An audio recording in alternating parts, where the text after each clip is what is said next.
The Attack of the Notknalps by Sidney Mendenhall, Duncan Robertson, and McKenna Sherwood. On May 5th, 2030, 3 days from now, the temperature and CO2 regulating thermostat will be released into the atmosphere by Dr. Stephanie Nathan. Here, Dr. Nathan explains to the press what exactly the thermostat does and how it will be released. I'm Dr. Stephanie Nathan, and I'm going to release my invention in hopes to fix global warming. In a land far, far away from here, on the planet Oltolp, the alien race known as the Notknalp watched Dr. Nathan's broadcast in great agony and distress. They know this invention will save and restore the health of Earth's population. They need humans to die so they can inhabit the Earth for their own. My invention of an atmospheric thermostat would regulate the global temperatures and the CO2 levels in the atmosphere, and it is extremely successful, or will be. This thermostat is going to be a monumental invention and will be detrimental in the progression of Earth's changing climate. This thermostat will work like any regular thermostat in any regular household. It will be controlled by a control panel much like NASA's.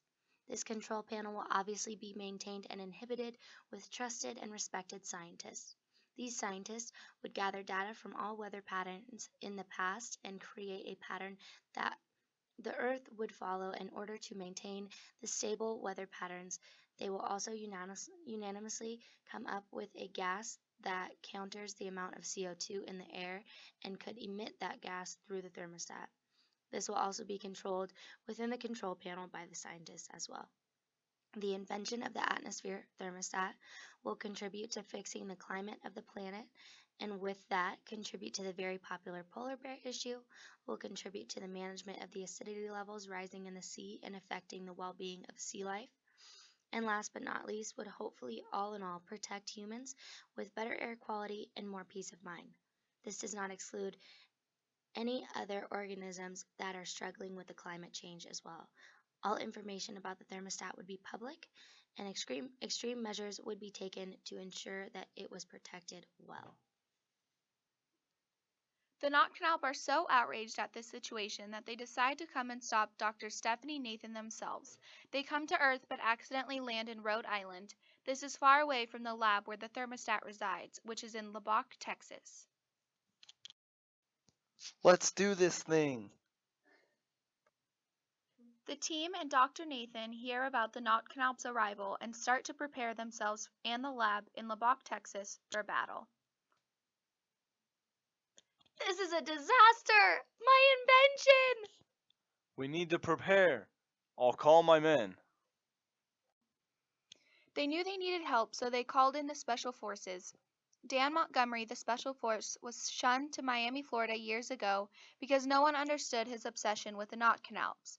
But now was his time.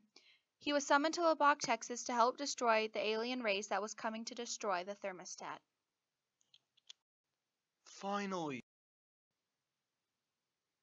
Although Dan is now there and helping prepare for battle, Dr. Nathan still is at unrest because she has worked so hard for the day of the launch to come. She cannot imagine this day not happening.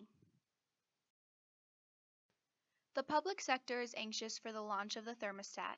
This is the day/breakthrough that they have been waiting for a long, long time. Polar bears have gone extinct and they are quickly losing hope. Mom, what's a polar bear? The Notknalp traveled far and wide to find the lab, destroying everyone in their path. They mostly stayed quiet through their journey, but they moved so quickly it was easy for them to find the lab without too much trouble. They instantly began their quest for Dr. Nathan and the thermostat. The military and SWAT units that were called to the lab could not withstand the massive force of the Notknalp. They were small in size but big in numbers, and their confidence and drive was so overwhelming to all those protecting the base. Kill, kill, kill. Help, help. They are little but strong. While all of the battles were taking place, Dr. Nathan is in the lab, trying to launch her invention earlier because it is in place. The Notknalp can have nothing to do with it. She is racing the clock but is struggling to focus while her team is outside risking their lives. I have to hurry. The Notknalp are closing in. I have to save the people. Dan finally realized that Dr. Nathan was not actually accompanying him on the battlefield, so when he went to find her, he saw that there were several Notknalp attacking the room and trying to get in. So Dan stepped in and protected Dr. Nathan so she could launch the thermostat. I'll protect you. This is my calling. After Dr. Nathan finally launches the thermostat, a few very dramatic and painful seconds pass by, waiting to see if the invention did in fact work. At last, it worked. The Notknalp had no more reason to stay here on Earth, so with great regret, they returned to Otulp, and the people of Earth rejoiced, and happiness and hope were restored. I'm at such a good temperature. I'm feeling so good.